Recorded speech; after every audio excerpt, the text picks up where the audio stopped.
wabarakatuh. Saya Kak Fazila Maulidi, absen 17 dari kelas 10 Saya akan menjelaskan yang pertama ada dinamika atmosfer bumi dari yang rendah hingga tertinggi sebagai berikut. Yang pertama adalah troposfer, ketinggian dengan lapisan 0, sampai 8 km lapisan terendah atmosfer, tempat sebagai busur fenomena cuaca terjadi. Suhu menurun seiring ketinggian, tempat berlangsung aktivitas manusia dan kehidupan sehari-hari. Yang kedua ada stratosfer, 15-50 km di atas troposfer. Suhu meningkat seiring ozon yang menyerap radiasi UV, melindungi kehidupan di bumi dari radiasi UV bersahaya. Yang ketiga ada mesosfer, 45-75 km, menurun drastis seiring ketinggian, menjadikan lapisan terdingin atmosfer banyak metal terbakar lapisan ini. Yang keempat ada termosfer, 80-500 km, suhu meningkat tajam karena penyerapan radiasi UV dan sinar X dari matahari. Yang kelima ada eksosfer, 700-1000 km ke atas, lapisan terluar atmosfer yang sangat tipis, partikel-partikel gas dapat melarikan diri ke luar angkasa, transisi antara atmosfer bumi dan luar angkasa. Yang kedua ada perbedaan cuaca dan iklim. Perbedaan cuaca yaitu merupakan kondisi atmosfer pada suatu tempat dan waktu tertentu. Iklim merupakan pola cuaca rata-rata pada suhu wilayah dalam jangka panjang. Terus kalau cuaca yaitu berubah-ubah dalam waktu yang singkat, sedangkan iklim lebih stabil dan tidak berubah-ubah dalam waktu yang singkat. Terus cuaca dapat diprediksi dalam jangka pendek, sedangkan iklim dipengaruhi oleh faktor-faktor seperti garis lintang, ketinggian, dan pola sirkulasi atmosfer. Yang ketiga ada unsur cuaca dan iklim. Unsur cuaca dan iklim, yang pertama ada suhu udara, yang kedua ada tekanan udara, 3 angin, 4 kelembapan udara, 5 curah hujan, 6 awan, 7 penyinaran matahari. Selanjutnya yang kedua yaitu unsur cuaca dan iklim. Yang pertama ada bentuk awan. Bentuk awan menjadi beberapa jenis utama. Yang pertama berdasarkan ketinggian. Yang pertama awan tinggi. Ada cirrus, awan tipis terdiri dari kristal es. Terus ada cirrostratus, awan tipis yang seragam. Cumulus, awan kecil dan berlapis-lapis terlihat seperti gelombang kecil di langit. Yang kedua ada awan menengah yaitu altocumulus, awan putih atau abu-abu dengan lapisan atau gelombang seiring terlihatnya seperti ombak. Yang kedua ada altostratus, awan abu-abu atau biru yang menutupi langit secara seragam seiring menghalangi sinar matahari. Yang kedua ada awan rendah yaitu stratus, awan rendah yang menutupi langit seperti kabut sering menyebabkan gerimis.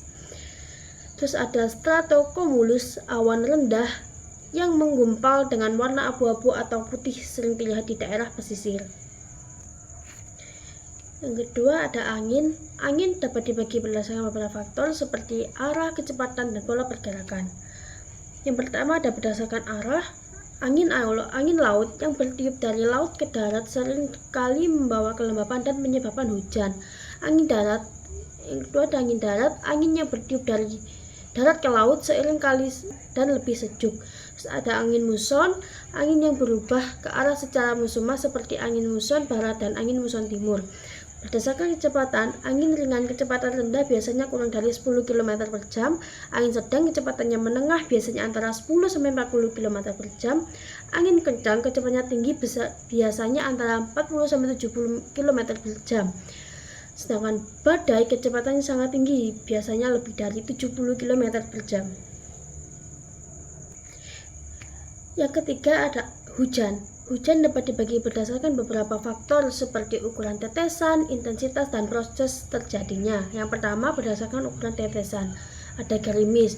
Hujan dengan tetesan kecil dan intensitas rendah biasanya tidak lebih dari 1 menit per jam. Yang kedua ada hujan sedang, tetesan lebih besar daripada gerimis dengan intensitas sedang. Yang ketiga ada hujan lebat, tetesan besar dengan intensitas tinggi seringkali menyebabkan genangan air. Yang kedua ada berdasarkan intensitas. Hujan ringan intensitas rendah biasanya kurang dari 2-25 mm per jam. Hujan sedang intensitas menengah biasanya antara 2,5 hingga 7,6 mm per jam. Sedangkan hujan lebat intensitas tinggi biasanya dari 7,6 mm per jam. Hujan yang sangat lebat, intensitas sangat tinggi, seringkali lebih dari 50 mm per jam. Berdasarkan prosesnya terjadi hujan ada pertama hujan konvektif terjadi karena udara panas naik secara vertikal membentuk awan cumulonimbus yang dapat menyebabkan hujan lebat dan badai. Yang kedua ada orografis terjadi ketika ada lembapan depresi naik oleh pegunungan menyebabkan kondensasi dan hujan di sisi angin. Yang ketiga ada hujan frontal terjadi ketika massa udara hangat bertemu dengan massa udara dingin di sepanjang front cuaca menyebabkan udara naik dan menghasilkan hujan.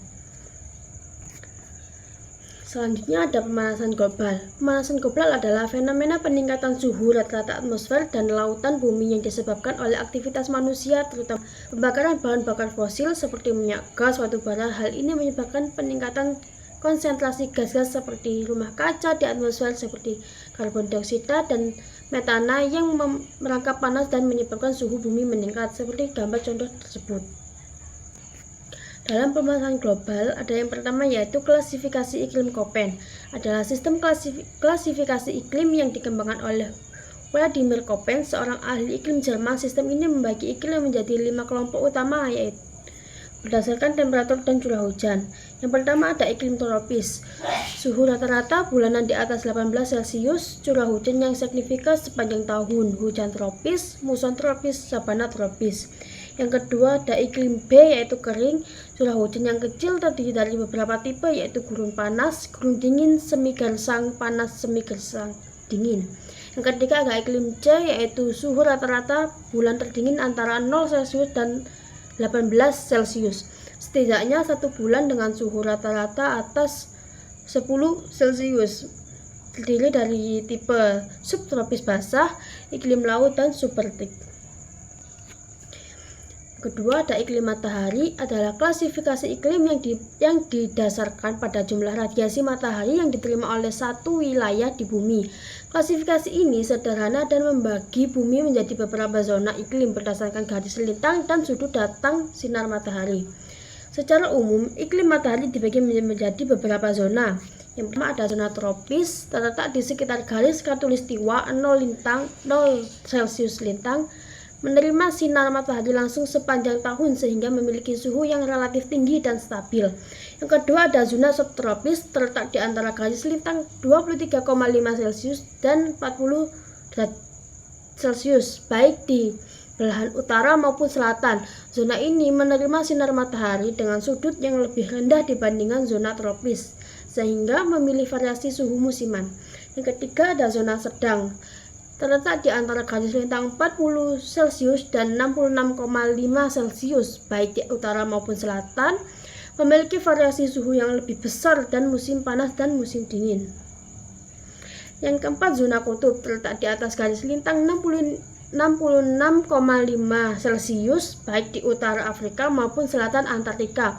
Zona ini menerima sinar matahari dengan sudut yang sangat rendah sehingga suhu sangat dingin sepanjang tahun. Ada iklim Junghun, adalah klasifikasi iklim yang dikembangkan oleh Franz Jung, seorang ilmuwan Jerman yang mempelajari iklim di Indonesia pada abad ke-19. Klasifikasi ini khususnya untuk wilayah tropis dan subtropis terutama di Indonesia. Iklim Jung membagi iklim menjadi beberapa zona berdasarkan ketinggian tempat di permukaan laut dan suhu udara. Pembagian zona iklim ini sangat relevan untuk wilayah pegunungan tropis seperti Indonesia. Yang pertama ada zona panas. Ketinggiannya 0 sampai 700 meter di atas permukaan laut. Suhu rata-rata di atas tahunan yaitu 22 derajat Celcius.